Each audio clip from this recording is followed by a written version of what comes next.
Bismillahirrahmanirrahim. Assalamualaikum warahmatullahi wabarakatuh.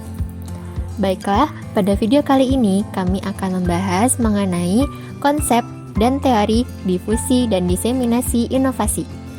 Adapun presenter yang akan membahas materi ini ada Rifa Makfira dengan NIM 1909684 dan Risti Afrina dengan NIM 1901861. Selamat menyaksikan. Baiklah, untuk pembahasan pertama ada pengertian difusi inovasi.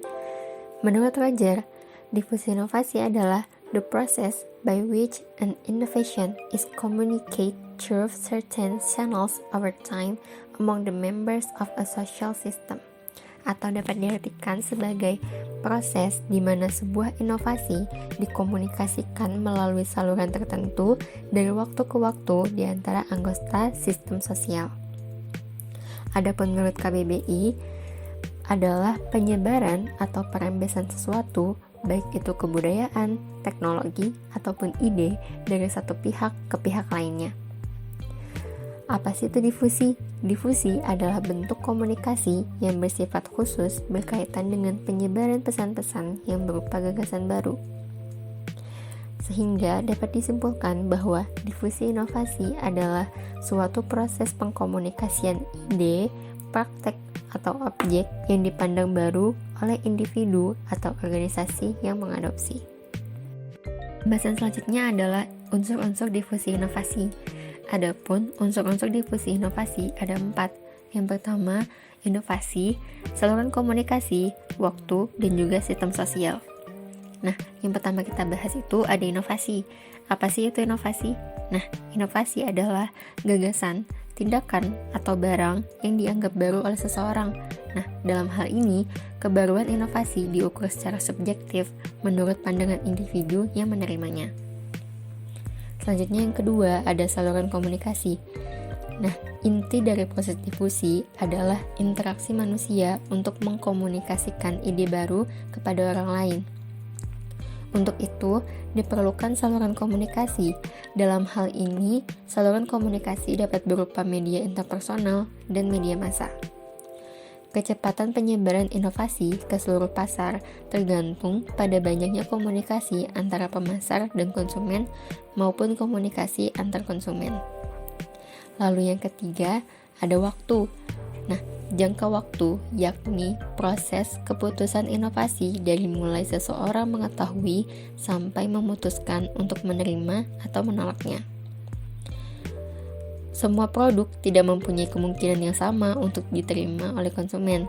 Beberapa produk bisa menjadi populer hanya dalam waktu 1 malam, sedangkan produk yang lainnya memerlukan waktu yang sangat panjang untuk diterima atau bahkan tidak pernah diterima secara luas oleh konsumen. Yang terakhir ada sistem sosial. Sistem sosial adalah kumpulan unit yang berbeda secara fungsional dan terikat dalam kerjasama untuk memecahkan masalah dalam rangka mencapai tujuan bersama.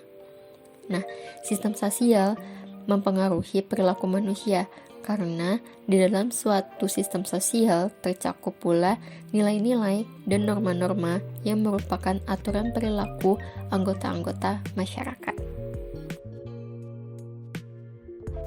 Selanjutnya terdapat diseminasi difusi. Diseminasi dalam bahasa Inggris, dissemination adalah suatu yang ditujukan kepada kelompok target atau individu agar mereka memperoleh, timbul kesadaran, menerima, dan akhirnya memanfaatkan informasi.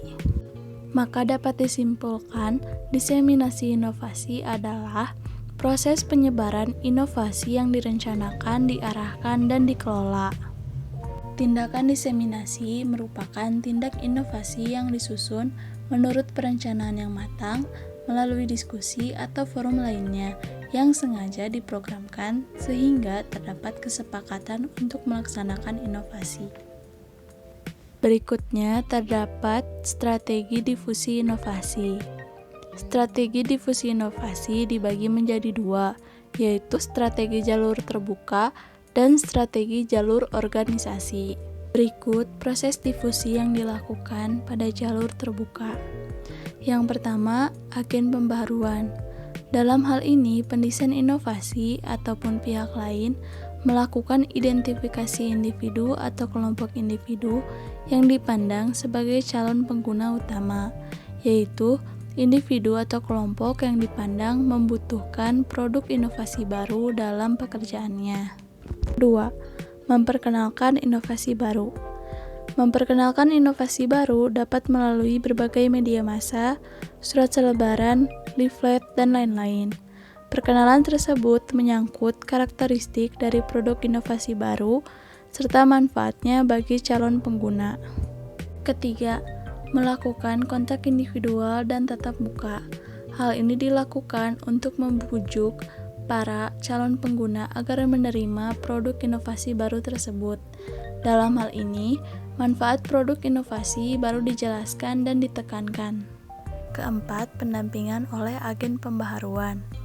Setiap ada individu atau kelompok yang menyatakan menerima produk inovasi baru, memerlukan pendampingan oleh agen pembaharuan. Tujuannya adalah meyakinkan penerima produk inovasi baru bahwa produk tersebut telah dilaksanakan dengan baik. Kelima, pendamping melakukan upaya penguatan kembali. Hal tersebut dikarenakan untuk mengantisipasi adanya gejala menghentikan penggunaan produk inovasi baru tersebut. Yang terakhir yaitu mengajak individu lain menggunakan produk inovasi baru.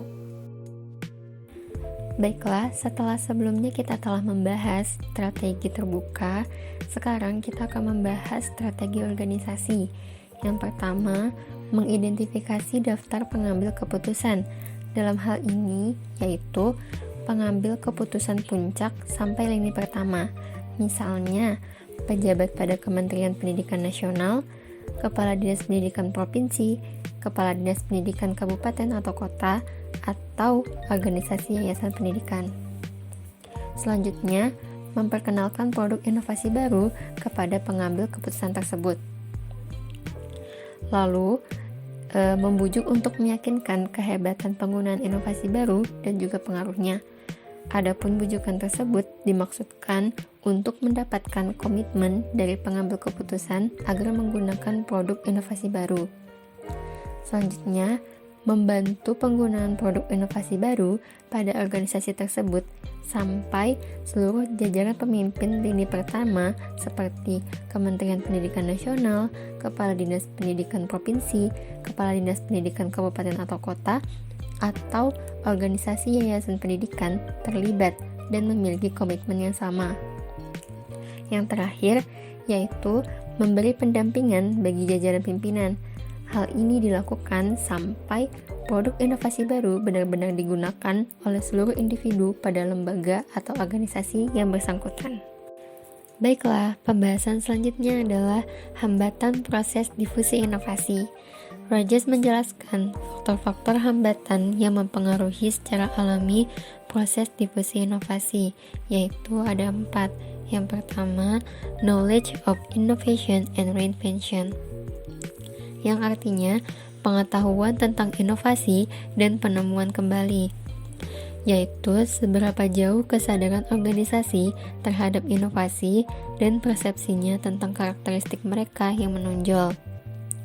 Faktor pengetahuan ini dipengaruhi sebagian oleh karakteristik personel-personel dalam organisasi. Selanjutnya yang kedua ada external accountability, atau artinya akuntabilitas eksternal, yaitu tingkatan di mana suatu organisasi tergantung atau bertanggung jawab kepada lingkungannya. Yang ketiga ada lack resources, atau artinya kekurangan sumber daya, yaitu sumber daya yang tidak siap digunakan pada maksud atau tujuan yang lain. Yang terakhir ada organizational structure, yang artinya struktur organisasi, yaitu susunan dari komponen-komponen dan subsistem-subsistem di dalam suatu sistem.